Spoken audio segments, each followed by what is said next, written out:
اللهم من احييته منا فاحيه على الاسلام ومن توفيته منا فتوفه على الايمان آمین آمین۔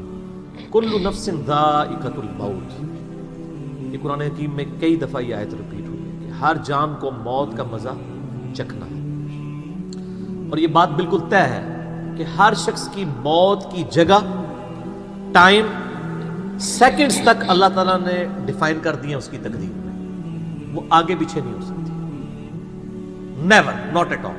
اور یہ جو بخاری مسلم میں آیا نا کہ جو شخص چاہتا ہے کہ اس کی عمر دراز کر دی جائے، اس کے رزق میں فراوانی ہو، وہ اپنے رشتہ داروں کے ساتھ حسن سلوک کرے، تو یہ بھی تقدیر میں لکھا ہوا ہوگا کہ اس کی عمر ہے 60 سال، لیکن یہ اپنے رشتہ داروں کے ساتھ حسن سلوک کرے گا، اللہ تعالیٰ اس کی عمر 70 سال کر دے گا، وہ بھی لکھا ہوگا، وہ 70 ہی ڈیفائن ہوئی ہے، وہ 60 کا 70 بننے کے بعد جو 70 ہے وہ اللہ تعالیٰ نے لکھا ہوا ہے، ٹھیک ہو گیا جی؟ تو یہ اللہ تعالیٰ کے یہ فیصلے ہیں۔ قرآن حکیم بالکل واضح ہے، سورہ ال عمران میں آتا ہے کہ جب غزوہ احد کے موقع کے اوپر منافقین نے کہا نا کہ ہم نے اپنے بھائیوں کو منع کیا تھا کہ احد کے میدان میں نہ جاؤ ورنہ قتل ہو جاؤ گے، تو اللہ تعالیٰ نے فرمایا اگر ان کی موت کا وقت آ چکا ہوتا یہ خود کھنچے چلے جاتے اپنی مقتل گاہوں کی طرف، یہ اپنے آپ کو روک بھی نہ پاتے۔ پھر سورہ نساء میں آیا کہ تم اپنے آپ کو مضبوط قلعوں میں بھی بند کر لو نا، موت تمہیں وہاں پہ بھی آ کے جائے گی، وہ موت کو آپ ٹال نہیں سکتے، ایک لمحہ نہ آگے ہوگی نہ پیچھے۔ سورہ لقمان کے بالکل اینڈ میں آتا ہے نا کہ 5 علوم اللہ تعالیٰ کے ساتھ خاص ہیں، ان میں ایک ہے کہ کوئی جان نہیں جانتی کہ اس کو کس زمین میں موت آئے گی، ہاں اللہ تعالیٰ وحی کے ذریعے بتا دے، جیسے مسلم شریف میں حدیث ہے نبی صلی اللہ علیہ وآلہ وسلم نے غزوہ بدر سے ایک دن پہلے زمین پہ لکیریں کھینچ دی تھی بدر کے میدان میں، یہاں کل ابو جہل کی لاش ہوگی، یہاں عتبہ کی ہوگی، یہاں امیہ ابن خلف کی ہوگی۔ سر اب آپ عمر سیریز دیکھیں نا، وہاں آپ کو لاشیں پڑی ہوئی نظر بھی آئیں، ٹھیک ہو گیا جی؟ تو یہ آپ صلی اللہ علیہ وآلہ وسلم نے پہلے ڈیفائن کر دی تھی ساری چیزیں، تو یہ اللہ تعالیٰ نے آپ کو وحی کے ذریعے بتایا تھا، اللہ تعالیٰ بتا سکتا ہے اپنے پیغمبر، تو واقعی موت کا وقت مقرر ہے، وہ ٹل نہیں سکتا۔ لیکن اس پہ یہ بھی سوال ہوتا ہے کہ اگر کوئی شخص کسی کو قتل کر دے تو پھر اس کا کیا قصور ہے؟ وہ اللہ تعالیٰ کا ایک قانون ہے، اس نے مرنا تو تھا، اس میں کوئی شک نہیں ہے، لیکن دنیا میں اللہ تعالیٰ نے رولز اور ریگولیشن کے ساتھ دنیا کو جوڑا ہوا ہے۔ سورۃ البقرہ میں آیا کہ قصاص میں انسانیت کی زندگی ہے، سورۃ المائدہ میں آیا جس نے ایک جان کو ناحق قتل کیا اس نے پوری انسانیت کو قتل کیا، اور جس نے ایک شخص کی جان بچائی پوری انسانیت کی جان بچائی۔ لہٰذا یہ جو کوئی کسی کو قتل کرے گا تو قرآن میں ہے قصاص کے اندر انسانیت کی زندگی ہے۔ انسانیت 2 چیزوں پہ چل رہی ہے، احترام جان اور احترام مال۔ اگر یہ 2 چیزیں نکل جائیں تو معاشرہ نہیں چل سکتا۔ گوروں کا معاشرہ ہم سے بہتر کیوں ہے؟ بغیر ریلیجن کے بھی احترام جان احترام مال ہے، جسٹس ہے، انصاف ہے، عدالت آزاد ہے، جہاں پہ احترام جان بھی احترام مال بھی ہے۔ سالوں تک وہ ثبوت ڈھونڈتے رہتے ہیں، اس کے بعد بندے کو پکڑتے ہیں، یا بندے پکڑ کے غائب ہو کے مر مرا جاتے ہیں، ان کے رشتہ دار عدالتوں کے چکر کاٹتے رہتے ہیں کہ جی ہمارا بچہ اٹھایا گیا، نہ عدالتوں کو پتا ہوتا ہے نہ اور کسی کو پتا ہوتا ہے۔ تو یہ چیزیں تو پھر ظاہر ہے کہ ایک ریونج کریٹ کریں گی نا۔ ہم اس لیے کہتے ہیں عدالتوں کو آزاد ہونا چاہیے، عدالت سے اوپر کوئی نہیں ہونا چاہیے، عدالتیں آزاد ہوں گی باقی سارا سسٹم بہتر ہو جائے گا، ٹھیک ہو گیا؟ تو یہ یعنی اللہ تعالیٰ نے وقت مقرر کر دیا ہے، وہ آگے پیچھے نہیں ہوگا۔ اور آپ دیکھتے ہیں کتنے لوگ موت کے منہ سے واپس آ جاتے ہیں۔ حضرت خالد بن ولید رضی اللہ تعالیٰ 100 سے زیادہ مار کے لڑے انہوں نے، اور جب موت کا وقت قریب آیا وہ کہتے ہیں میرے جسم کا کوئی ایک حصہ بھی ایسا نہیں جہاں پہ کسی نیزے یا تلوار کا نشان موجود نہ ہو۔ یہ عمر سیریز میں انہوں نے ان کی موت کا وقت فلمایا ہے، ابو دردہ ان کے پاس بیٹھے ہوئے ہیں اور وہ کہتے ہیں دیکھ لو اگر موت میدان جنگ میں آنی ہوتی نا ابو دردہ تو میرے جسم کا ایک حصہ بھی ایسا نہیں جہاں پہ کوئی زخم نہ ہو، اور میں ایک بوڑھے اونٹ کی طرح بستر مرگ پہ مر رہا ہوں۔ میدان جنگ میں نہیں شہادت ملی، شہادت اتنی آسانی سے نہیں مل جاتی انسان کو، وہ اللہ تعالیٰ جس کے لیے ڈیفائن کرے گا۔ باقی یہ کہ اللہ تعالیٰ نے ان کو ایک فضیلت دی کہ وہ اللہ کی تلوار تھے، ظاہر تلوار تو ٹوٹ نہیں سکتی تھی، تو جو لوگ اللہ کے لیے زندگی گزارے وہ عام حالت میں بھی مرے اللہ تعالیٰ ان کو شہادت کو عطا فرما دیتا ہے۔ میدان جنگ میں جانے سے موت نہیں آتی، کتنے لوگ موت کے منہ سے واپس آتے ہیں، اور سر ایئر کریش میں لوگ بچ گئے ہوئے ہیں، اور تو اور چھوڑ دیں جہاں پہ کوئی انسان امیجن نہیں کر سکتا، کئی بم پھٹتے ہیں، بندے مر جاتے ہیں، کسی عورت نے بچہ اٹھایا ہوا ہے، بچہ سیدھا سلامت مل جاتا ہے وہاں سے، یہ اللہ کے فیصلے ہیں کس کے لیے کیا زندگی رکھی ہے.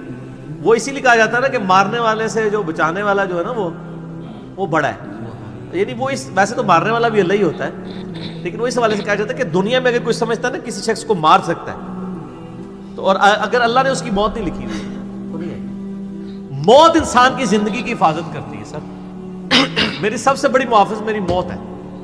اگر میری موت لکھی ہوئی ہے نا 2050 کے اندر, پوری دنیا مل کے بھی مجھے 2049 میں بھی نہیں مار سکتی. آج 2018 میں تو تصور بھی نہیں. اور اگر میری زندگی لکھی ہوئی ہے 2018 میں ختم ہونی, چاہے وہ ایئر کریش کے اندر ہو, چاہے وہ ہارٹ فیٹ کے ذریعے ہو, چاہے وہ گردوں کے فیلئر کے ذریعے ہو, چاہے برین ہیمریج کے ذریعے ہو, کسی بھی ذریعے سے ہو, تو کوئی اسے بڑھا نہیں سکتا. دیکھ لینا آپ پچھلے دنوں کتنا بڑا ایک واقعہ ہوا ہے. یعنی ہمارے پاکستان میں 3 ٹائمز جو پرائم منسٹر رہے ہیں نواز شریف صاحب, ان کی بیوی 1 سال سے زیادہ وینٹیلیٹر کے اوپر رہی ہے. ان کے پاس پیسے کی کوئی کمی تھی, علاج کرانے کا کوئی ایشو تھا, سب کچھ کروایا, بچا سکے نہیں.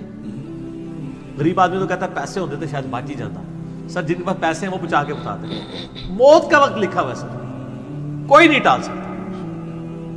صرف پیغمبر کے بارے میں بخاری مسلم میں آتا ہے, عائشہ کہتی ہیں کہ نبی صلی اللہ علیہ وآلہ وسلم فرمایا تھا کہ اللہ تعالیٰ انسان جو پیغمبر ہوتا ہے نا اس کے اوپر یہ آپشن رکھتا ہے کہ وہ چاہے تو ہمیشہ کے لیے زندہ رہے, چاہے اسے موت آ جائے. پیغمبر کے علاوہ کسی اور کے لیے یہ فضیلت نہیں ہے. اور کہتی ہیں کہ بخاری مسلم دونوں میں نے وفات النبی پہ مسئلہ 163 بھی ریکارڈ کروایا, اس میں نے بتایا تھا کہ عائشہ کہتی ہیں نبی صلی اللہ علیہ وآلہ وسلم اپنے موت کے وقت بار بار اوپر سر مبارک یعنی اٹھاتے تھے اور کہتے تھے اللہم الرفیق الاعلیٰ. تو کہتی ہیں میں نے جان لیا کہ حضور اپنی صحت مند زمانے میں کہا کرتے تھے کہ موت کے وقت نبی کے اوپر پیش کیا جاتا ہے, چاہے تو وہ دنیا میں رہے چاہے اسے موت آ جائے. تو مجھے لگتا ہے کہ نبی علیہ السلام پہ اس وقت آفر وہ پیش کی جا رہی ہے اور آپ کہہ رہے ہیں اللہ مجھے رفیق الاعلیٰ کے ساتھ ملا لے. تو میں نے کہا مجھے اب پتہ چل گیا کہ آپ صلی اللہ علیہ وسلم کو یعنی وفات ہو جائے گی آپ کی. یہ نبی کے لیے خاص ہے اور کسی کو کوئی آپشن نہیں ملتا. وہ بخاری مسلم میں موجود ہے نا حدیث, حضرت موسیٰ علیہ السلام کے پاس حضرت اسرائیل علیہ السلام, اسرائیل کا لفظ تو یعنی تفسیر تبری میں اور یہودیوں کے ہاں ملتا ہے, یہ بین اہل سنت کے ہاں بھی رناؤنڈ ہے. اصل میں لفظ ہے ملک الموت, دونوں لفظ ٹھیک ہے. ملک الموت علیہ السلام حضرت موسیٰ علیہ السلام کے پاس گئے, انہوں نے آگے سے تھپڑ مار دیا, ان کی آنکھ نکل گئی, انسانی شکل میں آئے تھے. تو وہ اللہ تعالیٰ کے پاس شکایت لے کے گئے کہ تو مجھے اس شخص کے پاس بھیج رہا ہے کہ جو مرنا نہیں چاہتا. اللہ تعالیٰ نے فرمایا اس کو جا کے کہو کہ تم جو ہے وہ بیل کی پشت کے اوپر ہاتھ رکھو, تمہارے ہاتھ کے نیچے جتنے بال آ جائیں گے نا اتنے سال بھی زندگی تمہاری اور بڑھا دی جائے, سینکڑوں سال. تو حضرت موسیٰ نے کہا اس کے بعد ان کا اس کے بعد موت, کل نفس ذائقۃ الموت, موت تو سب کو آنی ہے, ایک ہی ہے جسے موت نہیں آنی. یا حی یا قیوم برحمتک استغیث, اے خود سے زندہ اور ہر چیز کو تھامنے والے, باقی وہ سب کو موت آنی ہے. تو انہوں نے کہا پھر بعد میں آنی ہے تو ابھی کیوں نہیں؟ موت نہیں کوئی ٹال سکتا سر, ورنہ پیغمبروں کے لیے ٹل جاتی. وہ پیغمبروں کو جو آفر بھی لگائی گئی ہے وہ یہ نہیں ہے کہ ہمیشہ زندہ رہیں گے, نہیں, قیامت تک, قیامت میں تو سب کو موت آ ہی جانی ہے. ٹھیک ہے, اور پھر ایک وہ وقت بھی ہوگا جب اللہ تعالیٰ پوچھے گا لمن الملک اليوم, تو کوئی جواب دینے والا نہیں ہوگا, سب کو موت آ چکی ہوگی, سارے فرشتے, جنات, انسان, مخلوقات. اللہ خود ہی جواب دے گا للہ الواحد القہار, سورہ المومن میں آتا ہے. آج کے دن اس واحد قہار کی حکومت ہے. اللہ تعالیٰ پوچھے گا کہاں ہے آج وہ جابر حکمران, بڑے بڑے بادشاہ کدھر ہیں؟ تو اللہ کے لیے کوئی مسئلہ ہے کسی کو یعنی پلک جھپکنے میں مسل دینا؟ تو موت اللہ تعالیٰ نے ڈیفائن کی. اور موت کیا, آپ کو جو تکلیفیں پہنچتی ہیں سر وہ بھی ڈیفائنڈ ہے. قرآن میں وَلَنَبْلُوَنَّكُمْ بِشَيْءٍ مِّنَ الْخَوْفِ وَالْجُوعِ وَالنَّقْصِ مِّنَ الْأَمْوَالِ وَالْأَنفُسِ وَالثَّمَرَاتِ, ہم ضرور تمہیں آزمائیں گے تھوڑے سے خوف سے, بھوک سے, جان اور مال میں نقصان سے, پھر چیک کریں گے کون ہے صبر کرنے والا. اور جو صبر کرنے والا ہے اذا اصابتهم مصیبۃ قالوا انا للہ وانا الیہ راجعون, تو پھر ان لوگوں کے ساتھ اللہ تعالیٰ ہوتا ہے جو کہتے ہیں ہم بھی اللہ کی طرف سے آئے تھے, اللہ کی طرف چلے جائیں گے, یہ تکلیف بھی آئی تھی الٹیمیٹلی تو چلی جائے گی نا. ان اللہ مع الصابرین, اللہ تعالیٰ صبر کرنے والوں کے ساتھ ہے. اس حوالے سے ایک آیت قرآن حکیم کی بڑی کریٹیکل ہے, مجھے ضمناً یاد آ گئی, سورہ الحدید کے اندر ہے. بہت کرٹیکل آیت ہے، اور یہ ٹاپک قرآن حکیم میں صرف سورہ الحدید کے اندر ہی ایڈریس ہوا ہے، اور جس طریقے سے یہ شد و مت کے ساتھ بیان ہوا ہے نا، آیت نمبر 22-23، اعوذ باللہ من الشیطان الرجیم، ما اصاب من مصیبت فی الارض، کوئی مصیبت بھی زمین میں نہیں آتی، ولا فی انفسکم، اور نہ تمہاری جانوں میں، یعنی زمین پہ جتنے زلزلے آتے ہیں، طوفان آتے ہیں، سونامی آتے ہیں، قحط پڑتا ہے، یہ جتنے بھی عذاب آتے ہیں یا تکلیف آتی ہیں، اور نہ تمہاری جان میں، یعنی کسی کو کینسر ہوتا ہے، کسی کے گردے فیل ہوتے ہیں، کسی کی آنکھ ضائع جاتی ہے، کسی کے اوپر فالج کا اٹیک ہو جاتا ہے، کسی کو ہارٹ اٹیک ہوتا ہے، اللہ تعالیٰ فرماتا ہے یہ ساری تکلیف چاہے زمین پہ ہیں یا تمہاری جانوں پہ، الا فی کتاب من قبل ان نبرأها، وہ تو پہلے ہی ہم نے لوح محفوظ پہ لکھی ہوئی ہے، اس سے پہلے کہ ہم ان کو بھیجے، ڈیفائن ہے، ہونا ہے کہ فلاں تاریخ کو اتنے بجے اس کے ساتھ یہ ہوگا، یہ ڈیفائن ہے۔ ان ذالک علی اللہ یسیر، بے شک یہ اللہ کے لیے بہت آسان ہے، ٹینشن نہیں لینی کہ یار یہ کیسے ہو سکتا ہے کہ پہلے ہی پتا ہو، اربوں انسانوں کے ساتھ اربوں واقعات، اور صرف انسان نہیں باقی مخلوقات کے ساتھ، اللہ فرماتا ہے میرے لیے تو آسان ہے، لیکن اس کی ریزن بتائیے کیوں ہے، لِكَيْ لَا تَأْسَوْا عَلَى مَا فَاتَكُمْ، یہ ہم نے اس لیے کیا تاکہ جو تم سے بات، جو نعمت تم سے چھن جائے تم اس کے اوپر افسوس نہ کرو، وَلَا تَفْرَحُوا بِمَا آتَاكُمْ، اور نہ تم شیخی بگاڑو جو تمہیں نعمت ملے اس کے اوپر، اچھائی ملے تو یہ نہ کہو بڑا میرا کمال ہے، وہ تقدیر میں تھی، ملنی تھی، اور اگر کوئی چیز چھن جائے تو افسوس نہ کرو، واللہ لا يحب كل مختال فخور، اللہ تعالیٰ کو شیخی بگاڑنے والے پسند نہیں ہے۔ یہ آیت نمبر 22-23 بتا رہی ہے سورۃ الحدید کی کہ زمین و آسمان پہ جتنی بھی تکلیف انسانوں پر، جنات پر، جانوروں پر آتی ہیں وہ ڈیفائنڈ ہے، اور انہی تکلیف میں سے ایک بڑی تکلیف موت ہے، وہ بھی ڈیفائنڈ ہے، وہ کوئی ٹال نہیں سکتا، کوئی کسی کی موت کو ٹال نہیں سکتا، اور نہ کوئی کسی شخص کو موت دے سکتا ہے۔ آپ دیکھیں لوگوں نے کتنی ایفرٹس کی ہیں، خود ہمارے نبی صلی اللہ علیہ وآلہ وسلم پہ کس قسم کی ایفرٹس کی گئی ہیں، اللہ تعالیٰ نے آپ کو کس طریقے سے مکے سے نکال کے مدینے تک پہنچا دیا، اور وہ بخاری مسلم میں بڑی مشہور حدیث ہے، آپ تو صرف درخت کے نیچے آرام کر رہے تھے، تلوار سائیڈ پہ لٹکائی ہوئی تھی، ایک عرابی آیا دشمن،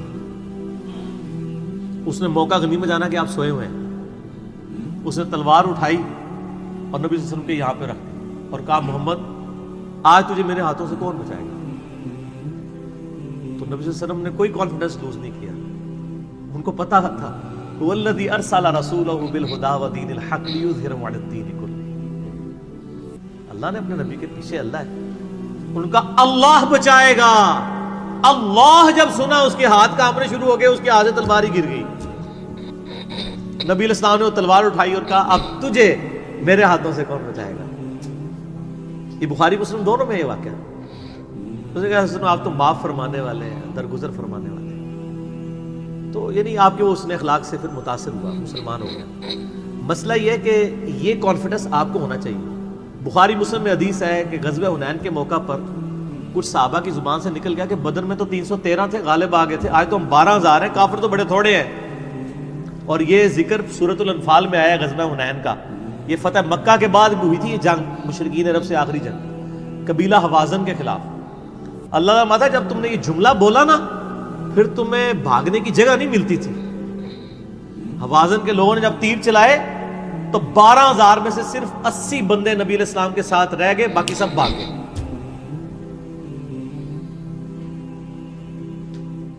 اور صحابہ کہتے ہیں، بخاری مسلم کے الفاظ ہیں، میں نے حضور کی معجزات والا جو لیکچر دیا ہے مسئلہ 131 A اس میں بتایا کہ نبی علیہ السلام اکیلے آگے جا رہے ہیں، انا النبی لا کذب انا ابن عبد المطلب، میں نبی ہوں اس میں کوئی شک نہیں ہے، اور میں عبد المطلب کا بیٹا ہوں۔ یہ رڈز پڑھتے ہوئے آپ صلی اللہ علیہ وسلم اکیلے آگے جا رہے ہیں، اور آپ صلی اللہ علیہ وسلم نے زمین سے یوں مٹھی بھری کنکریوں کی اور یوں کافروں کی طرف، اور فرمایا چہرے مسخ ہو جائیں، آنکھیں اندھی ہو جائیں، اور سب کی ہو گئی، مسلمانوں کو فتح ہو گئی، اور اسی کا ذکر ہے وَمَا رَمَيْتَ إِذْ رَمَيْتَ وَلَكِنَّ اللَّهَ رَمَى، اے نبی جو آپ نے کنکریاں پھینکی تھی وہ آپ نے نہیں پھینکی تھی، وہ اللہ نے پھینکی تھی، یعنی اللہ کا پیچھے ڈیوائن ڈیسیژن تھا۔ تو کافروں کے خلاف فتح ہو گئی مسلم، یعنی نبی علیہ السلام کا کانفیڈنس لیول یہ تھا کہ اکیلے جا رہے ہیں، یہ نہیں دیکھ رہے کہ ہزاروں لوگ میرا ساتھ چھوڑ گئے، اکیلے فرنٹ سے لیڈ کر رہے ہیں. تو جن لوگوں کو یعنی اللہ پر یقین ہوتا ہے نا، ان کی یہی حالت ہوتی ہے، اور یہی صحابہ کرام کا یعنی یقین کامل تھا. اس لیے آپ دیکھیں نا، آپ عمر سیریز میں دیکھیں گے حضرت خالد ابن ولید جنگ یمامہ میں جب مسلمانوں کو شکست ہونے لگتی ہے اکیلے آگے جاتے ہیں. جنگ یرموک میں بھی ایسے ہی کرتے ہیں. تو جن کو اعتماد ہوتا ہے نا، وہ پھر فرنٹ سے لیڈ کرتے ہیں کہ موت ٹال نہیں سکتی. موت کیا، تکلیف بھی جو آپ کو پہنچنی ہے، اور سر اسی کے ساتھ آپ زندگی گزار سکتے ہیں. اس کے بغیر آپ زندگی نہیں گزار سکتے، کڑ کڑ کے مر جائیں گے. آپ کس چیز کو کیٹر فور کر سکتے ہیں؟ ہم یقین کریں صبح سکول بچوں کو بھیجتے ہیں تو دعائیں پڑھتے رہتے ہیں. کیا ہو سکتا ہے؟ ایکسیڈنٹ ہو سکتا ہے، وہاں پہ بچہ جھولے سے گر سکتا ہے، کسی کی ہڈی ٹوٹ سکتی ہے، کان پٹی پہ لگ جائے ڈیتھ ہو سکتی ہے. یار اتنی چیزوں کو کون کاؤنٹر فار کر سکتا ہے؟ اللہ. تو اللہ پہ توکل کریں، اور جب تکلیف آ جائے انا للہ و انا الیہ راجعون. صحیح مسلم میں حدیث ہے، نبی صلی اللہ علیہ وآلہ وسلم نے فرمایا جو شخص تکلیف کے وقت فوراً پڑھ لے انا للہ و انا الیہ راجعون اللہم اجرنی فی مصیبتی واخلف لی خیرا منہا، اللہ تعالیٰ اس کو اس کا بہتر نعم البدل عطا فرماتا ہے. میرے یوٹیوب پہ کلپ بھی ہے اس دعا کے اوپر، مصیبت اور پریشانی کے حوالے سے یعنی بہتری کے لیے دعا، یہ کر کے لکھیں تو آپ کو کھل جائے گا. یہ آپ کو مشکات میں کتاب الجنائز چیپٹر میں پہلی جلد میں دعا مل جائے گی صحیح مسلم کے حوالے سے. ام سلمہ کہتی ہیں کہ جب میرا خامن فوت ہوا تو میں نے یہ فوراً دعا پڑھ لی، انا للہ و انا الیہ راجعون، ہم بھی اللہ کی طرف سے ہیں، اس کی طرف لوٹ کے جانے والے ہیں. اللہم اجرنی فی مصیبتی، اے اللہ مجھے اس مصیبت میں بہتر اجر عطا فرما، واخلف لی خیرا منہا، اور مجھے اس سے بہتر بدلہ عطا فرما. کہتی میں دل میں سوچ رہی تھی کہ اس سے بہتر مجھے خامد کیسے مل سکتا ہے؟ ابو سلمہ سے بہتر تو انسان حضور کے صحابہ میں بھی کوئی نہیں ہے. عدت گزاری تو نبی علیہ السلام نے رشتے کا پیغام بھیج دیا، ام المومنین بن گئی. اور ہماری وہ ماں ہے جو سب سے آخر میں فوت ہوئی ہیں، واقعہ کربلا کے بھی بعد فوت ہوئی ہیں، ام سلمہ. واقعہ کربلا ان کی زندگی میں ہوا ہے، ام سلمہ رضی اللہ تعالی عنہا. تو یہ دعا یاد کریں، انا للہ و انا الیہ راجعون. اتنا حصہ تو قرآن میں ہے، باقی صحیح مسلم میں اللہم اجرنی، اللہم اجرنی، یہ جھٹکے سے پڑھنا ہے. اللہم اجرنی فی مصیبتی واخلف لی خیرا منہا. تو باقی ہم تو دعائیں کر سکتے ہیں، باقی صبح شام کے اذکار ہیں، اللہ کی طرف رجوع لائیں، وہ اتنی چیزوں کی حفاظت کرنے والا ہے. باقی سب سے بڑی تو حفاظت یہ ہے جو سورہ غافر میں، سورہ المومن میں آیا کہ اصل میں کامیاب وہ ہوا جو دوزخ کی آگ سے بچا لیا گیا. سر دنیا میں آپ کو کوئی کتنا عذاب دے لے گا، الٹیمیٹلی تو موت آ کے آپ کو آزاد کر دے گی. جب فرعون کے دربار میں وہ جو جادوگروں نے کلمہ پڑھ لیا تھا تو اس نے کہا تم نے میری اجازت کے بغیر پڑھ لیا، میں تمہیں تمہارے مخالف سمت کے ہاتھ پاؤں کٹوا کے تمہیں سولی پہ چڑھا دوں گا. تو انہوں نے کیا کہا تھا؟ انہوں نے کہا تو جو کچھ دے گا دنیا کی زندگی میں عذاب دے سکتا ہے نا، کوئی شخص کسی کے مرنے کے بعد تو اسے عذاب نہیں دے سکتا نا. وہ لاش تو بس لاش ہی پڑی ہے نا، اصل چیز تو روح تھی نا. تو تیرا اختیار تو دنیا کی زندگی تک ہے. تو یہ کانفیڈنس لیول ہونا چاہیے کہ کوئی کسی شخص کو کتنی تکلیف دے لے گا، موت تو پھر بہرحال تکلیف سے آزادی کا ذریعہ بن جائے گی. اگر پھر اللہ کی مرضی کی زندگی گزاری ہے تو آزادی کا ذریعہ ہے، ورنہ اب تو کہتے ہیں کہ مر جائیں گے، مر کے بھی نہ چین پائے تو کدھر جائیں گے. تو سر یہ لوگ تو کہہ دیتے ہیں نا مر گئی تو جان چھٹی، نہ